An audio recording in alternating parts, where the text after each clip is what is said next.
In the winter of 1873, the German immigrant community of Milwaukee, Wisconsin, whispered about 11-year-old Emma Richter in hushed, fearful tones.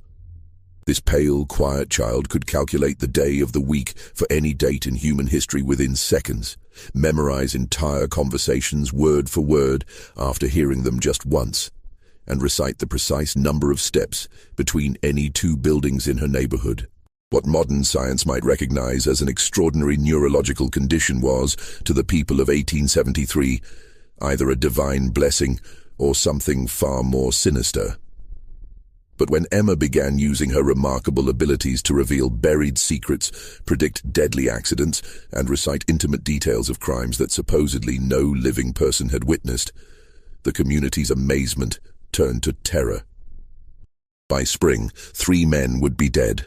A family would flee in the night, and Emma Richter herself would vanish without a trace, leaving behind only a leather journal filled with numbers that no one dared to decode.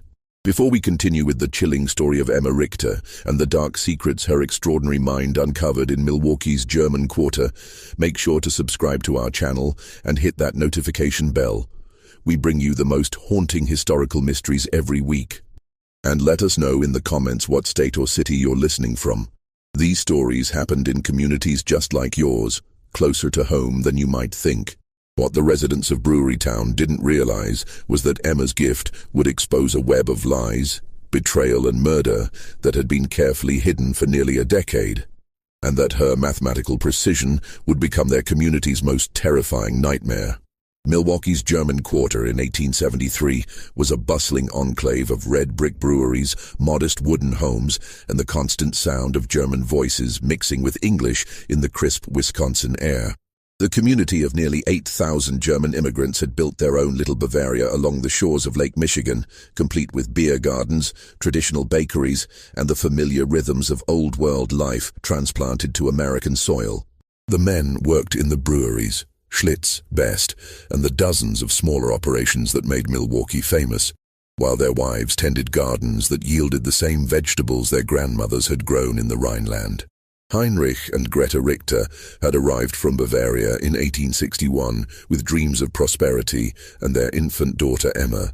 Heinrich found steady work as a brewmaster at the Kellner Brewery, a mid-sized operation that supplied beer to the growing city's thirsty population. Greta took in laundry and mending to supplement their income, her nimble fingers working by candlelight long after Emma had been put to bed in their small but tidy home on Galena Street. The Richters were unremarkable in every way except for their daughter. Emma had been born during the harsh Atlantic crossing, 3 weeks premature and so small that the ship's doctor doubted she would survive the journey. But survive she did, though she remained slight and pale, with enormous grey eyes that seemed to take in everything around her with unsettling intensity. As a toddler, she rarely cried or demanded attention, content to sit quietly in corners, watching and listening as the adult world unfolded around her. By age 4, Emma's parents began to notice something unusual. She could recite entire conversations she had overheard days earlier, complete with the precise inflections and accents of the speakers. She counted everything: the number of stitches in her mother's embroidery, the steps from their front door to the bakery, the exact time between the brewery whistles that marked the beginning and end of each workday. When Heinrich taught her basic arithmetic, she absorbed mathematical concepts with frightening speed, solving problems in her head faster than he could work them out on paper. The German community initially viewed Emma's abilities with a mixture of pride and unease. Old Mrs. Brennan, who claimed to remember the witch trials in her grandmother's stories, crossed herself whenever Emma's calculating grey eyes fixed on her. But Father Koller, the stout Bavarian priest who served their small Catholic parish, declared Emma's gifts to be a blessing from God, a child chosen to demonstrate divine wisdom in their New World community. The winter of 1872 had been particularly harsh, with temperatures dropping so low that Lake Michigan froze solid for the first time in a generation. The brewery workers huddled around coal stoves, their breath visible even indoors, while their wives struggled to keep their families warm and fed through the long, bitter months. It was during this isolated winter that Emma's abilities began to take on a darker character, though no one yet understood what was coming. Emma had developed the habit of sitting by the small window in their kitchen, watching the neighbors go about their daily routines with the same intense focus she applied to mathematical problems. She began to notice patterns, not just in numbers, but in human behavior. Mr. Kruger always walked to the brewery by the same route, taking exactly 247 steps, except on Wednesdays when he took a different path that required 284 steps. Mrs. Fisher hung her laundry in a specific sequence, but when her husband worked late at the mill, she changed the order completely. These observations might have been dismissed as the quirks of an unusual child, except that Emma began to vocalize her findings in ways that made the adults increasingly uncomfortable. The transformation from curiosity to dread began on a grey February morning in 1873. Emma was sitting at the kitchen table, methodically eating her breakfast while her mother prepared her father's lunch pail, when she suddenly looked up and announced, "Mr. Dietrich will not come home from the brewery today. He will die at exactly 14 minutes past 2 o'clock. Greta Richter nearly dropped the tin pail she was holding. Emma, mein Gott, what a terrible thing to say. Why would you think such a thing? Emma's grey eyes remained fixed on her mother's face with that unsettling intensity. He has been drinking from the small brown bottle for 17 days. Yesterday he drank 3 times more than usual. His steps were uneven, 251 instead of his normal 244. When people change their patterns by more than 10%, something significant happens within 72 hours. Mr. Dietrich's pattern changed by 12%. The calculation is simple. Heinrich, who had been putting on his heavy wool coat, stopped and stared at his daughter. Johann Dietrich was indeed a drinker, but no more than half the men in the German quarter. The idea that Emma had been counting his steps and tracking his drinking habits was disturbing enough, but her calm, mathematical certainty about his death sent a chill through both parents that had nothing to do with the Wisconsin winter. "You must not say such things, Emma," Heinrich said firmly. "It's not proper for a child to speak of death." Emma simply nodded and returned to her breakfast, but her parents exchanged worried glances over her bent head. They had grown accustomed to their daughter's unusual observations, but this felt different, darker and more specific than her typical mathematical pronouncements. At precisely 14 minutes past 2 that afternoon, Johann Dietrich collapsed in the brewery's malt room. The official cause of death was heart failure, brought on by what Dr. Müller determined to be chronic alcohol poisoning. The brewery workers who found him noted that he had been acting strangely for weeks, drinking more heavily than usual and showing signs of severe anxiety. But what truly unsettled them was the timing. Emma Richter's prediction had been accurate to the minute. Word of Emma's grim prophecy spread through the German quarter like smoke from a chimney fire. Some dismissed it as coincidence, but others remembered the pale girl with the calculating eyes and began to wonder what else she might have observed during her silent vigils at the kitchen window. The Richter family found themselves the subject of whispered conversations and sideways glances when they walked to church or visited the market. Father Koller, who had previously praised Emma's gifts as divine, now seemed less certain. When Heinrich approached him after Sunday Mass, seeking guidance about his daughter's disturbing prediction, the priest's jovial demeanor had been replaced by something approaching concern. "Heinrich, my friend," Father Koller said, his Bavarian accent thick with worry. "Perhaps it would be best if young Emma spent less time watching the neighbors and more time with her prayers. The Lord gives us gifts, yes, but sometimes the devil can twist even the most innocent abilities toward darker purposes." This suggestion troubled Heinrich deeply. He had always been a practical man, more concerned with the science of brewing than the mysteries of faith. But even he could not dismiss the unsettling accuracy of Emma's prediction. That evening he sat his daughter down for a serious conversation. "Emma, you must tell me the truth. How did you know about Mr. Dietrich?" Emma looked at her father with those enormous grey eyes, her expression as calm and analytical as always. "I watch. I count. I remember." Mr. Dietrich's behavior changed in predictable ways. When someone increases their alcohol consumption by 37% over a 17-day period, while simultaneously reducing their food intake by approximately 20%, cardiac stress becomes inevitable. I calculated the most probable time of failure based on his age, weight, and observed symptoms. Heinrich felt his blood run cold. His 11-year-old daughter was speaking like a physician, or something far more troubling. But Emma, how could you know all these details about Mr. Dietrich's eating and drinking? I observe everything, Papa. Every day, every person, every pattern. Emma's voice remained matter-of-fact, but there was something in her eyes that made Heinrich deeply uncomfortable. Would you like me to tell you about the other calculations I've made? Heinrich quickly shook his head. He did not want to know what else his daughter had calculated about their neighbors' lives and deaths. But as he tucked Emma into bed that night, he couldn't shake the feeling that his family was standing at the edge of something much darker than a simple mathematical curiosity. The February snow continued to fall outside their small house, muffling the sounds of the German quarter and creating an insulated world where secrets could be hidden and observations could be made without detection. Emma lay quietly in her narrow bed, her mathematical mind processing the day's data and calculating probabilities that no 11-year-old should be able to comprehend, and certainly no 11-year-old should want to know. In the weeks following Johann Dietrich's death, the atmosphere in Milwaukee's German quarter shifted like the wind off Lake Michigan.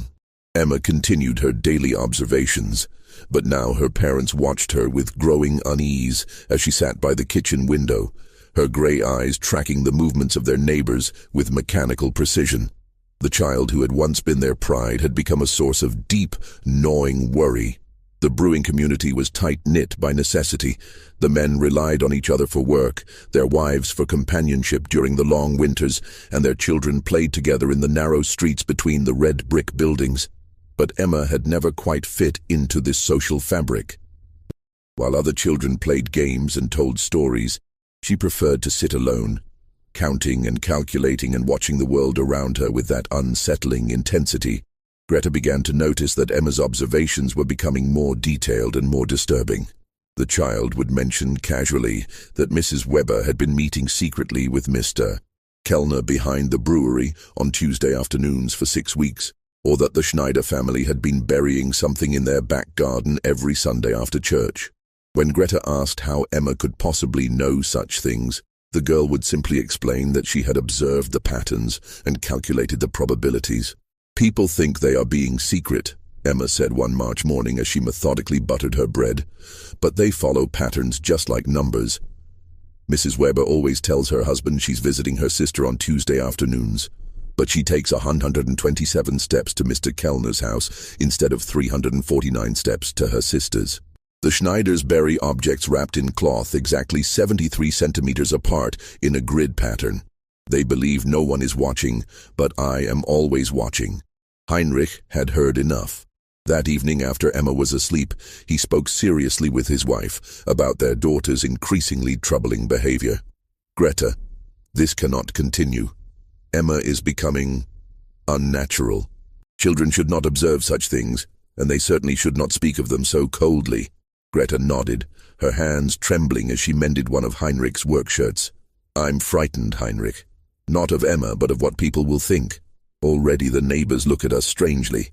Mrs. Brennan crossed the street yesterday when she saw me coming, and Father Koller. He has not visited us since Johann's death." Their fears proved justified when, 3 days later, Emma made another of her mathematical announcements. She was helping her mother prepare dinner when she suddenly stopped peeling potatoes and looked up with that familiar calculating expression. "Mrs. Weber will be discovered tomorrow at 11:30 in the morning. Her husband will find her with Mr. Kellner in the brewery office. There will be violence." Greta dropped her paring knife. "Emma, 9, you must not say such things." But Emma continued with the same mathematical certainty she applied to her arithmetic lessons. "Mrs. Weber has been arriving at the brewery 7 minutes earlier each week for 6 weeks. Mr. Kellner has been staying 33 minutes later each day. Tomorrow, Mr. Weber will return from his delivery route 47 minutes early because his horse is developing lameness in her left front leg. I have observed her gait deteriorating for 11 days. The convergence of these 3 variables makes discovery inevitable." Heinrich, who had been listening from the doorway, felt his chest tighten with dread. His daughter was not just observing their neighbors, she was predicting their futures with terrifying accuracy. Emma, "How do you know about Mr. Weber's horse?" "I count her steps when she passes our house. On March 1st, she favored her right legs 53% of the time. Today it was 68%. Tomorrow the lameness will be severe enough to slow the delivery route by 47 minutes, causing Mr. Weber to return early." The next day unfolded exactly as Emma had calculated. Wilhelm Weber discovered his wife Anna in a compromising position with brewery owner Ernst Kellner. The confrontation that followed left Kellner with a broken nose and 3 cracked ribs, while Anna Weber was beaten so severely that Dr. Müller had to be summoned. The scandal rocked the tight-knit German community, but what disturbed people even more was the growing realization that little Emma Richter had somehow predicted the entire sequence of events. Word spread quickly through the neighborhood. The pale girl with the mathematical mind had not only predicted Johann Dietrich's death, but had also foreseen the Weber-Kellner scandal with unsettling precision. People began to whisper about the strange child who sat at her window, watching and calculating and somehow knowing things that no child should know. The Richter family found themselves increasingly isolated. Former friends avoided them at church. Children were forbidden from playing near their house, and even the shopkeepers in the German quarter began to treat them with barely concealed suspicion. Heinrich's position at the brewery became tenuous. His fellow workers viewed him with unease, and Ernst Kellner, still recovering from his beating, made it clear that the Richter family was no longer welcome at company social events. But Emma seemed oblivious to the growing hostility around her. She continued her daily observations, her mathematical mind processing data and calculating probabilities with mechanical precision. She began keeping a leather journal, filling its pages with numbers, dates, and observations that her parents dared not read. The sight of their 11-year-old daughter bent over her calculations, writing in neat columns of figures, filled them with a dread they could not name. As winter gave way to spring, the isolation deepened. The German quarter that had once felt like home now seemed hostile and threatening. Heinrich began to consider the unthinkable, leaving Milwaukee, abandoning the life they had built, and starting over somewhere far from the whispers and the fear and the terrible accuracy of their daughter's predictions. But Emma was not finished with her calculations.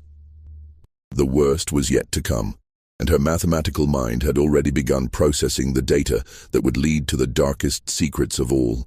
As April arrived in Milwaukee, bringing with it the first tentative warmth after the brutal winter, Emma's journal grew thicker with her precise notations. The leather-bound book had become her constant companion, and she filled its pages with increasingly complex calculations that went far beyond simple mathematics.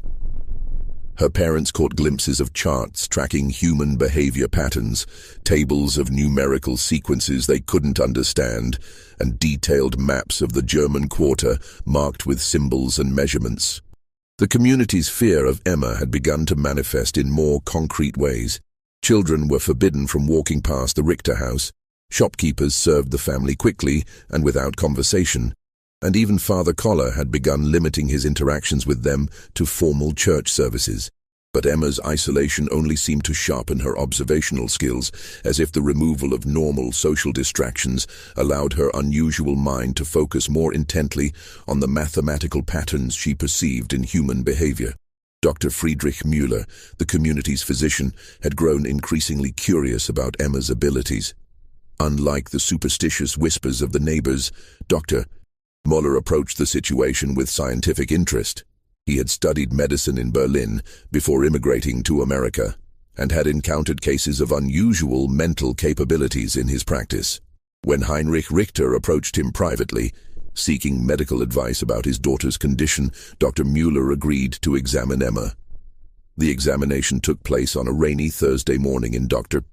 Müller's office above the pharmacy on Water Street. Emma submitted to the doctor's questions and tests with the same mathematical precision she applied to everything else, answering each inquiry with detailed accuracy, while her grey eyes remained fixed on some invisible calculation. "Emma," Dr. Müller said in his accented English, "your father tells me you can predict when certain events will happen. Can you explain to me how you do this?" Emma looked at the doctor with that unsettling intensity. "I observe patterns and calculate probabilities based on established behavioral data. People believe their actions are random, but they follow mathematical sequences. When I have sufficient data points, I can predict future behavior with high accuracy. Dr. Muller leaned forward, intrigued despite himself. Can you give me an example? Emma consulted her journal, flipping through pages of neat numerical notations. Mrs. Brennan believes she is keeping a secret, but her pattern is quite obvious. Every Tuesday and Friday for 8 weeks, she has walked to the church at exactly 3:15 in the afternoon. But instead of entering for prayer, she continues to the rectory and remains for precisely 43 minutes. Father Collar's pattern has also changed. He has been purchasing extra candles and wine, and his evening prayers have extended by an average of 17 minutes on Tuesdays and Fridays. The correlation is statistically significant. Dr. Muller felt his breath catch. The implications of what Emma was suggesting about the priest and the widow were scandalous enough, but the methodical way she had documented her observations was deeply troubling. Emma, how long have you been watching people in this way? Always, Emma replied simply. Since I was very small, but I only began making calculations when I learned mathematics. The patterns became clearer then. After the examination, Dr. Muller spoke privately with Heinrich and Greta Richter. His medical training told him that Emma's condition was neurological rather than supernatural, but he had no framework for understanding what he had observed. Your daughter's mind works differently than other children's, he explained. She processes information in ways that seem almost mechanical.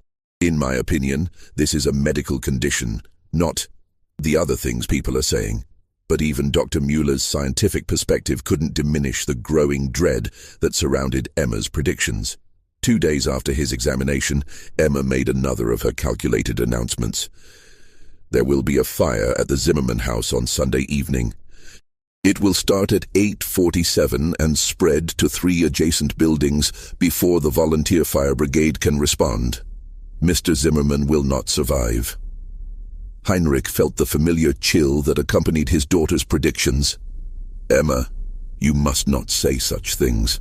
How could you possibly know about a fire? Emma consulted her journal. Mr.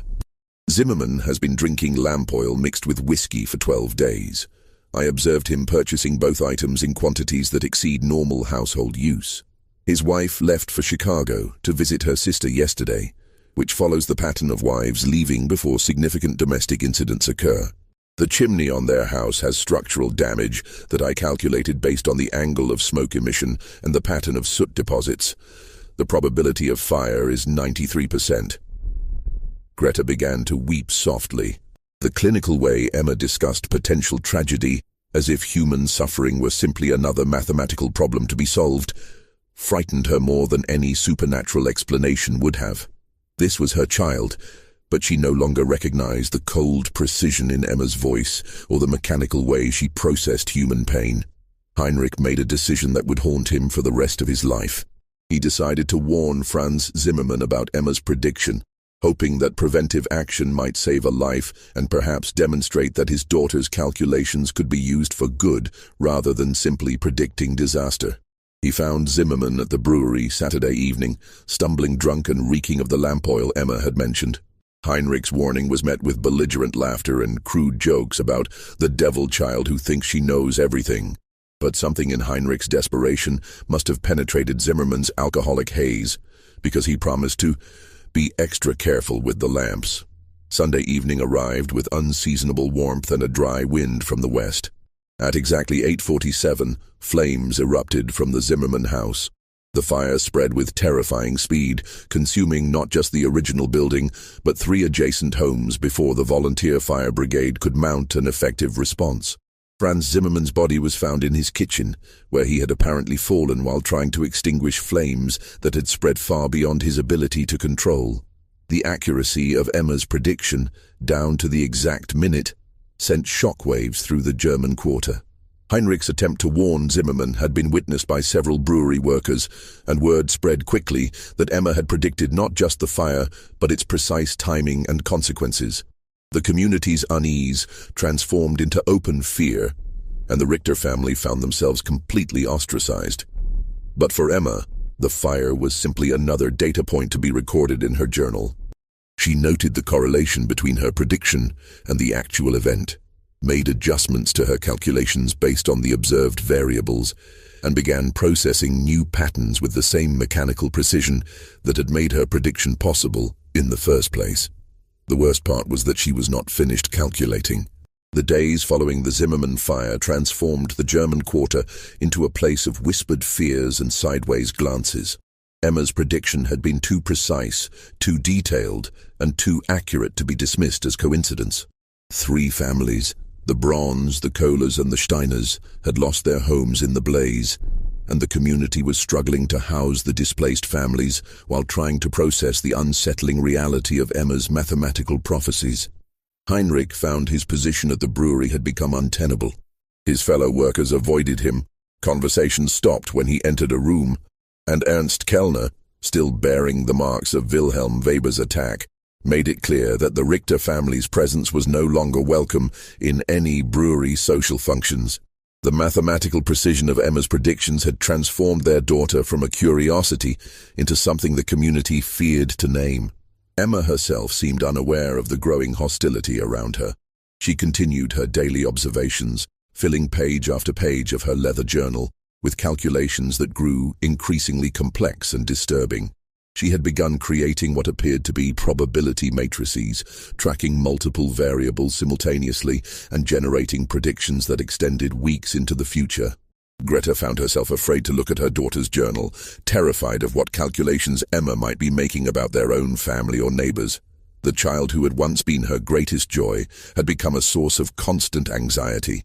Emma's matter-of-fact discussions of human tragedy, her clinical observations about people's most private behaviors, and her mechanical processing of information that should have evoked emotional responses all contributed to a growing sense that something fundamental had been lost or damaged in her daughter's mind. The breaking point came on a Tuesday morning in late April. Emma was sitting at her usual place by the kitchen window, watching the street activity with her characteristic intensity, when she suddenly looked up at her mother with those calculating grey eyes. "Mama, there is something wrong with the pattern today." Greta, who was preparing bread for baking, felt her hands begin to tremble. "What do you mean, Emma?" Emma consulted her journal, flipping through pages of numerical notations with practiced efficiency. "Every Tuesday for 11 weeks, Mrs. Brennan has walked to the rectory at exactly 3:15. But today she left her house at 2:47 and walked toward the river instead. Her behavior indicates significant distress. Her step length decreased by 12%, and her breathing pattern was irregular. This suggests she is planning something final." The clinical way Emma discussed Mrs. Brennan's apparent suicidal intentions filled Greta with horror. "Emma, you must not speak of such things. Mrs. Brennan is a good woman. She would never. The mathematical probability is 87%. Emma interrupted with the same tone she might use to discuss the weather. "People who dramatically alter established behavioral patterns while displaying physical signs of distress typically execute irreversible decisions within 4 hours of the pattern change." Mrs. Brennan's pattern changed 43 minutes ago. Greta felt the world tilting around her. The realization that her 11-year-old daughter was calmly predicting a neighbor's suicide with mathematical precision was more than she could bear. She dropped her bread dough and ran to find Heinrich, who was in their small garden behind the house, trying to find some normalcy in the simple act of preparing soil for spring planting. "Heinrich, you must come quickly. Emma says Mrs. Brennan is going to harm herself. We must do something." Heinrich looked at his wife's terrified face and felt the familiar dread that had become their constant companion. They found Emma still sitting by the window, making additional notations in her journal as if recording a scientific observation rather than predicting a human tragedy. "Emma, tell me exactly what you observed about Mrs. Brennan." Emma looked up from her calculations. She deviated from her established Tuesday pattern by 28 minutes. Her physical indicators suggested severe emotional distress. Based on historical data about behavioral pattern disruption, the probability of self-harm is 87%, with peak likelihood occurring between 5 and 7 this evening. Heinrich made a decision that revealed both his desperation and his growing acceptance of Emma's abilities. He left the house immediately and went searching for Margaret Brennan, following the route toward the river that Emma had indicated. He found the elderly widow standing on the dock where the fishing boats tied up, staring into the dark water with an expression of profound despair. "Mrs.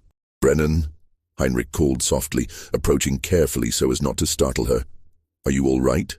The elderly woman turned toward him, her eyes red with tears. "Heinrich, what are you doing here?"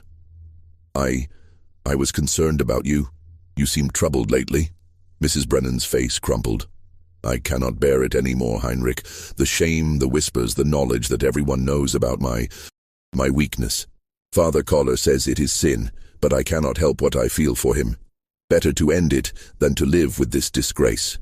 Heinrich realized with growing horror that Emma's observations about Mrs. Brennan and Father Kepler had been accurate, and that the elderly woman was indeed contemplating suicide rather than face the scandal.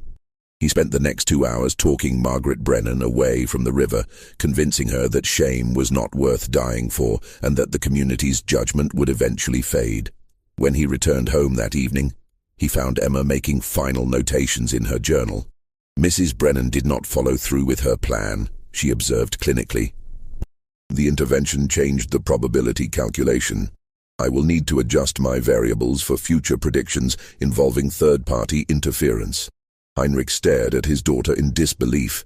Emma had somehow observed and calculated a suicide attempt that had not yet occurred, and now she was treating his intervention as simply another data point to be incorporated into her mathematical models. The realization that his 11-year-old daughter was not just predicting tragic events, but studying human suffering with scientific detachment filled him with a horror he could not name. That night, as Emma slept peacefully in her narrow bed, Heinrich and Greta made a decision that would change their lives forever. They could not continue living in Milwaukee. Emma's abilities, whatever they were, had made their life in the German quarter impossible. But more troubling was the growing realization that their daughter was not just observing and calculating human behavior, but seemed to be losing touch with the emotional reality of the tragedies she predicted. They began making quiet plans to leave Wisconsin, to find some place where Emma could live without being feared, and where her unusual mind might find a different outlet. But Emma was not finished with her calculations, and the most disturbing revelations were yet to come. As Heinrich lay awake that night, listening to the sounds of the German quarter settling into sleep, he could not shake the feeling that his daughter's mathematical mind had uncovered secrets that went far deeper than adultery and suicide attempts. The precision of her observations, the clinical way she discussed human tragedy, and the growing complexity of her calculations all suggested that Emma had been watching and recording far more than anyone realized. And the most terrifying part was that she was still calculating. The revelation that would expose the darkest secret of Milwaukee's German quarter came on the first day of May, 1873. Emma had been making increasingly complex calculations in her journal, creating elaborate charts that tracked the movements and behaviors of virtually every adult in their community. Her parents had begun packing their belongings in preparation for leaving Wisconsin, hoping to escape before Emma's next prediction could destroy more lives. But that morning, as spring sunlight streamed through their kitchen window, Emma made an announcement that would shake the very foundations of their community. "Papa," she said, looking up from her journal with those calculating gray eyes, "I need to show you something important. My calculations have revealed a pattern that explains everything." Heinrich, who had been dreading this moment for weeks, reluctantly sat down across from his daughter.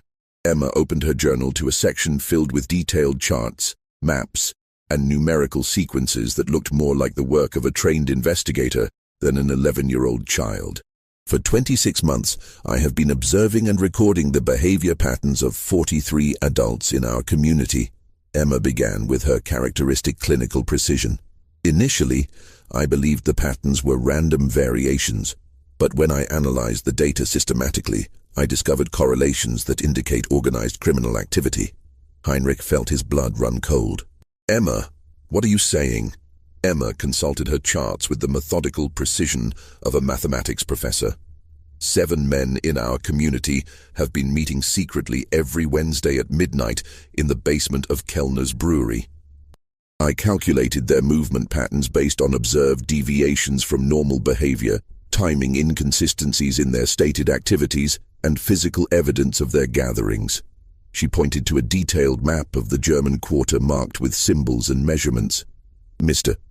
Steinberg tells his wife he works late on Wednesday nights, but he leaves the mill at exactly the same time as the other 6 men and walks to the brewery using a route that avoids the main streets. The pattern has been consistent for 26 months, with only 3 exceptions that correlated with illness or family emergencies. Heinrich stared at the map, recognizing the names Emma had marked. Wilhelm Weber, Franz Kellner, Ernst's brother, Hans Zimmermann, Franz's cousin, Otto Steinberg, Klaus Brennan, Margaret's deceased husband until 3 months ago, Gustav Wolf, and Hermann Kruger. Emma, how could you possibly know about secret meetings? I observe everything, Papa.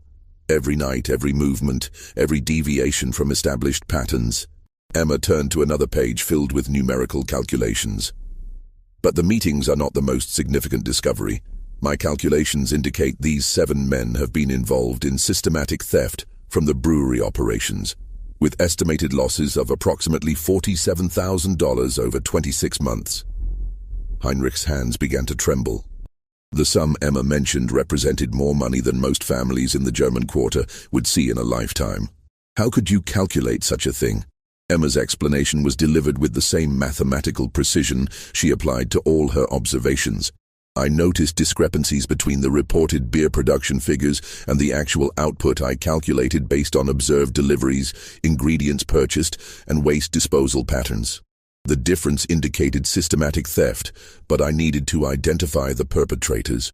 She pointed to detailed charts tracking the behavior patterns of the 7 men. These individuals all showed consistent patterns of increased spending that did not correlate with their reported incomes. Mr. Weber purchased new furniture worth approximately $300. Mr. Steinberg sent money to relatives in Germany.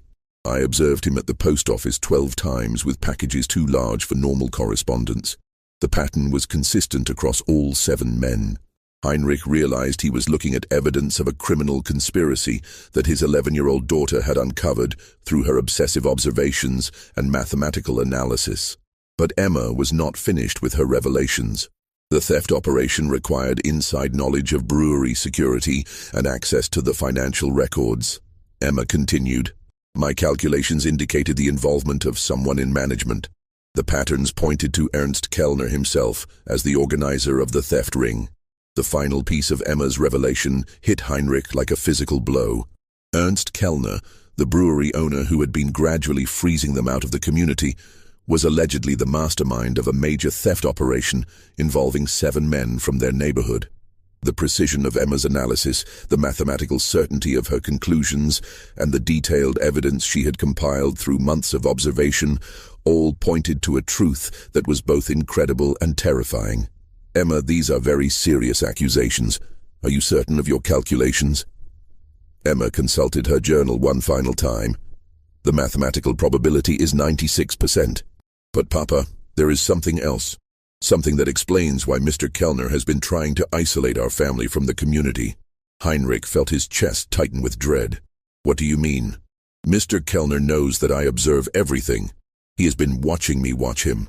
3 weeks ago, he approached our house twice at night and stood outside for 17 minutes each time, as if calculating whether I might have discovered his secret.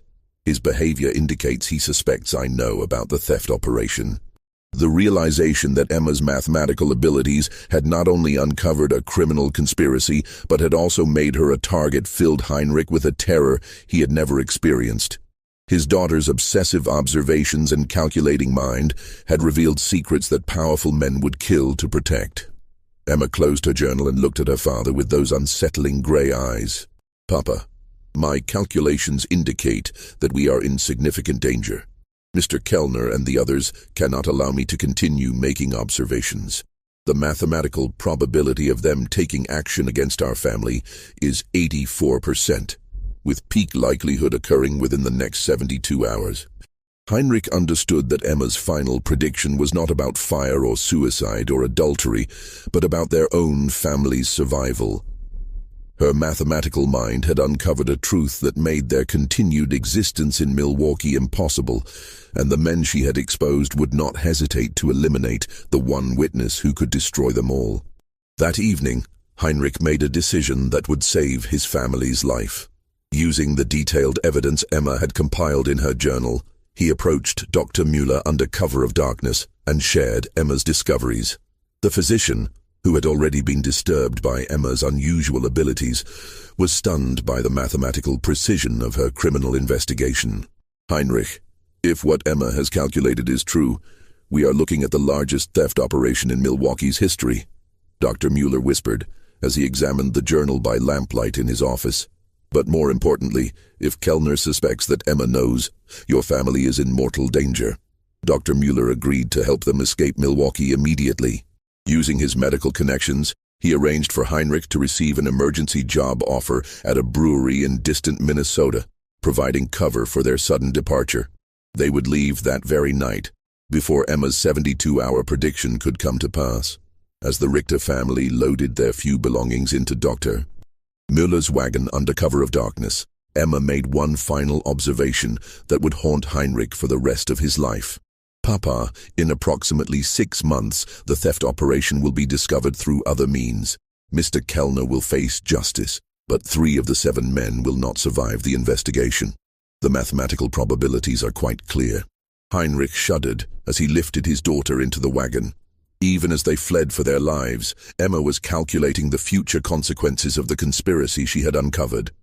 Her prediction would prove accurate in every detail. By winter, a federal investigation would expose the theft ring, Ernst Kellner would be arrested and convicted, and 3 of his accomplices would die under suspicious circumstances that were never fully explained. But on that dark May night in 1873, as their wagon rolled through the sleeping streets of Milwaukee's German Quarter, Heinrich could only think about how his daughter's extraordinary mathematical mind had both saved their lives and destroyed the only home they had ever known in America.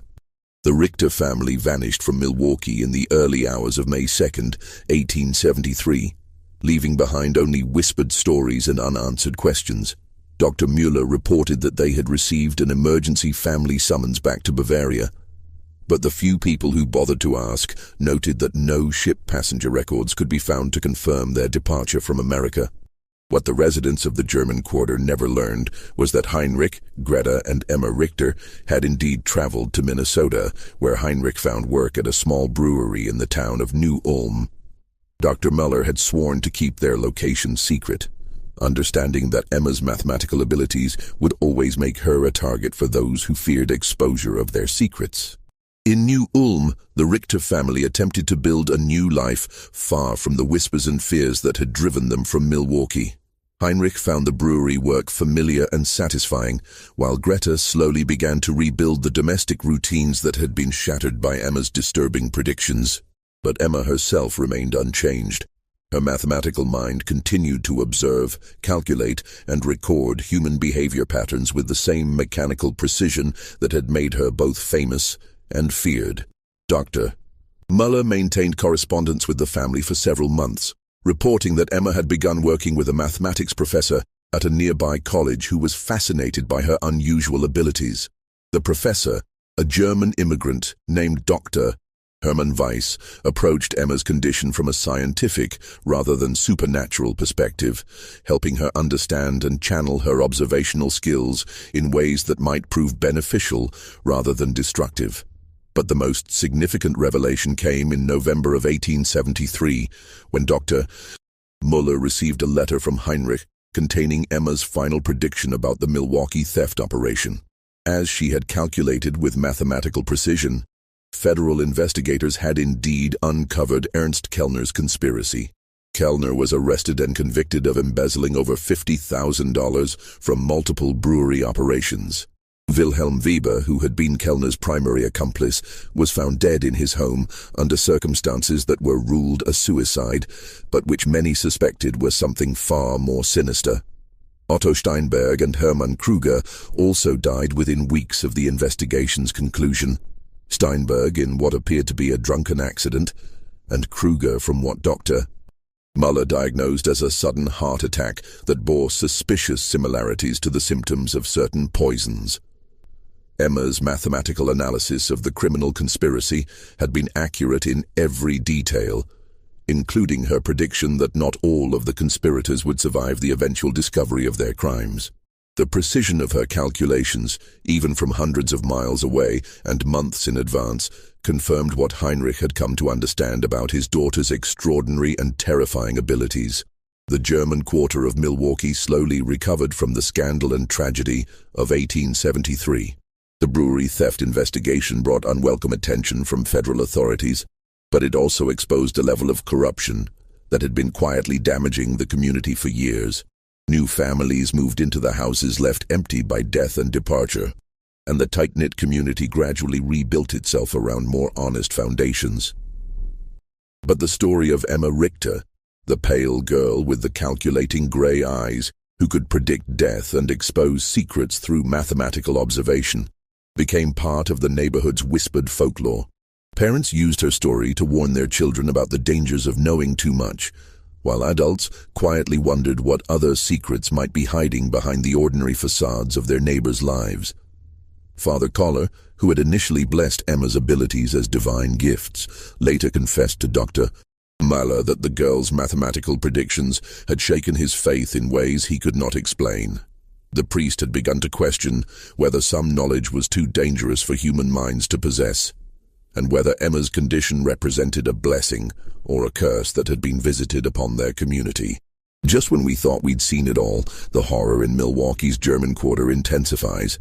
If this story is giving you chills, share this video with a friend who loves dark mysteries, hit that like button to support our content, and don't forget to subscribe to never miss stories like this.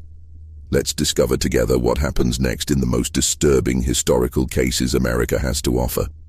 Dr. Muller's final letter to the Richter family was written in the spring of 1874, nearly a year after their departure from Milwaukee. In it, he reported that the German quarter had largely returned to normal, but that Emma's story continued to circulate in whispered conversations among the older residents. He also shared a disturbing development that had emerged during the federal investigation of the brewery theft. Government investigators had discovered that Emma's journal, which Heinrich had left with Dr. Muller as evidence, contained mathematical calculations that extended far beyond the immediate criminal conspiracy. Emma had apparently been tracking and analyzing behavioral patterns throughout the entire German immigrant community, creating detailed profiles of dozens of families and predicting future events with remarkable accuracy. The federal investigators, trained in criminal analysis, were both impressed and disturbed by the sophistication of Emma's observational methods. "Your daughter's mind works in ways that professional investigators might envy," Dr. Muller wrote. "But I confess that I am grateful she is far from Milwaukee. The precision of her observations and the mathematical certainty of her predictions represent a kind of knowledge that I fear is too dangerous for any community to possess." The final mention of Emma Richter in any historical record comes from a brief notation in the New Ulm College Mathematics Department records from 1875. Professor Hermann Weiss reported that his special student had demonstrated unprecedented abilities in statistical analysis and behavioral prediction, but that her family had decided to relocate once again for personal reasons. After that entry, Emma Richter disappeared from history as completely as she had vanished from Milwaukee on that dark night in May of 1873. What happened to the girl who could calculate human behavior with mathematical precision remains unknown. Some researchers have theorized that families like the Richters, possessing children with unusual abilities, deliberately maintained their anonymity to protect themselves from both scientific exploitation and community persecution. Emma's story represents one of the few documented cases where such abilities were recorded in sufficient detail to understand their scope and implications. This mystery shows us that the human mind remains one of our greatest enigmas, capable of developing extraordinary abilities that challenge our understanding of intelligence, observation, and prediction. In 1873, Emma Richter's mathematical approach to human behavior was seen as either divine or demonic. But modern science recognizes that conditions like savant syndrome, autism spectrum disorders, and hyperthymesia can indeed create minds that process information in ways that seem almost supernatural to those who don't understand the neurological mechanisms involved. What do you think of this story? Do you believe everything was revealed, or do you think Emma's abilities extended even further than what we discovered? Leave your comment below and let us know if you've ever encountered someone with similar extraordinary mental abilities. If you enjoyed this tale and want more horror stories like this, subscribe, hit the notification bell, and share with someone who loves mysteries. These historical cases remind us that the most frightening truths are often hidden in plain sight, waiting for the right mind to calculate their terrible secrets. The case of Emma Richter demonstrates that sometimes the most terrifying discoveries come not from supernatural forces, but from the relentless application of mathematical logic to human behavior.